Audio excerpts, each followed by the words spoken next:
Hi, everybody. Hello, I'm Ryan. I'm Bethany. And we are Ryan and Bethany Board Game Reviews. And today we're going to talk about The Market. This is published by Anson Creations, and it is designed by G. Wesley Cohn, who we had the pleasure to meet. That's absolutely right. This is The Market, a pocket game. As you can see, it literally is a pocket game. Sometimes you even get like a pocket pouch with it as well, which is insanely friendly.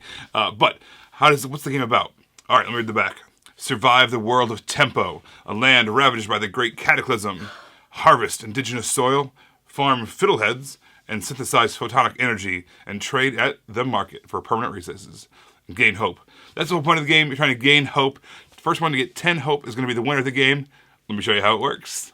All right, here is our setup for the market. Basically, every player is going to have one of these 3 resource cards.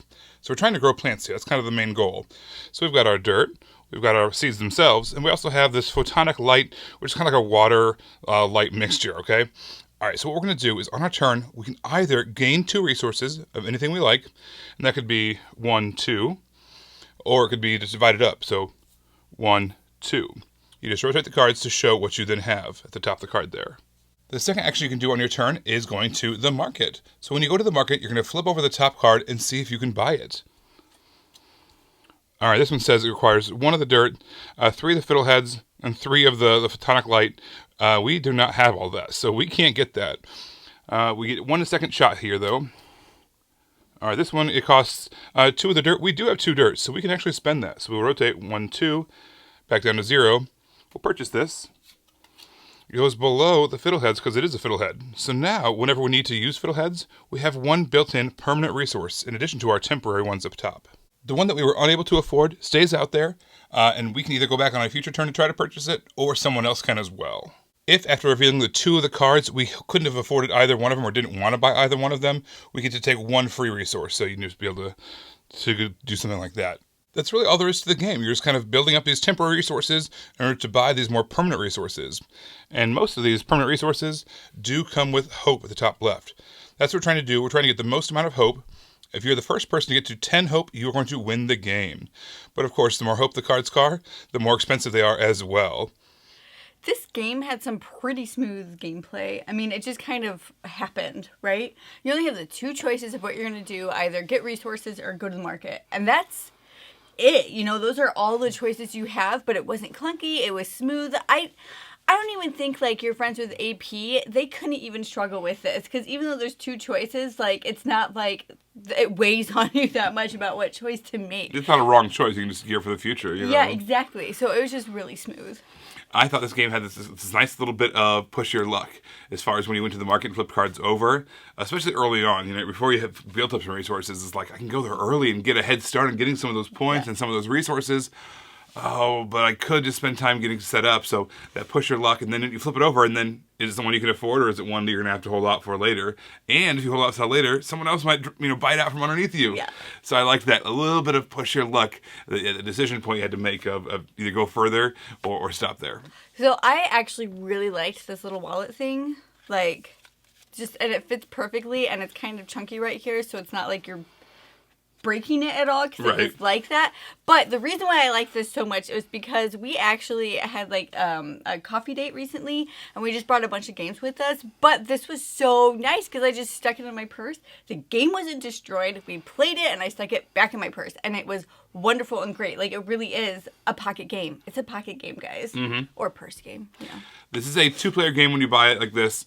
You can buy a second box if you want. That allows you to play up to 4 players, which is kind of cool. There's also a solo mode in here, and I've had actually play that as well. I don't always play solo modes to games, but this one I did. And first of all, I played it, with the designer watching, which is always helpful. I lost still. But the thing is, it was fun. It was easy to set up, simple gameplay, and still challenging.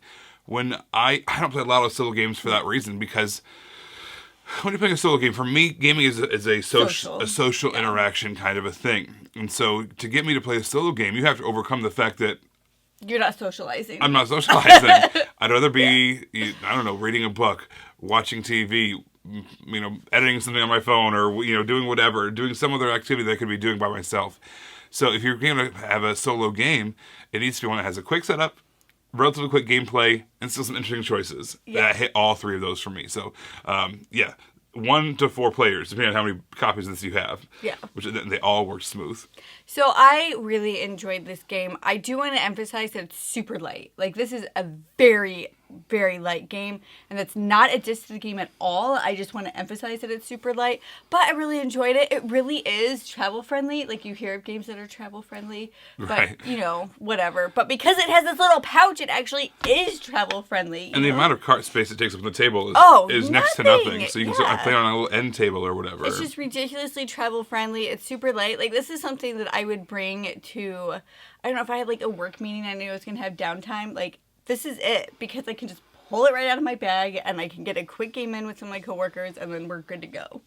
This had the littlest a hint of splendor to me. Kind of that idea of getting resources and buying the resources to buy resources. Bethany doesn't like splendor. But I think that's a testament to this game is it is splendor-ish without being splendor. Because you don't like splendor. I don't. But you like this. I feel like Splendor is a mechanism and not a game. This is a similar thing going on, but just, I think, a little bit smoother and a lot faster.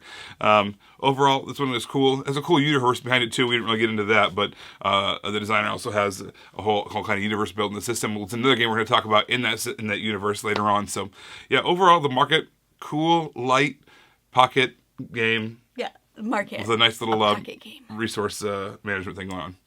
A lot of fun. Everybody, thank you so much for watching it. Don't forget to subscribe so you can see our videos as they come out. Until then, you can find us on Facebook, we're Ryan Bethany Board Game Reviews.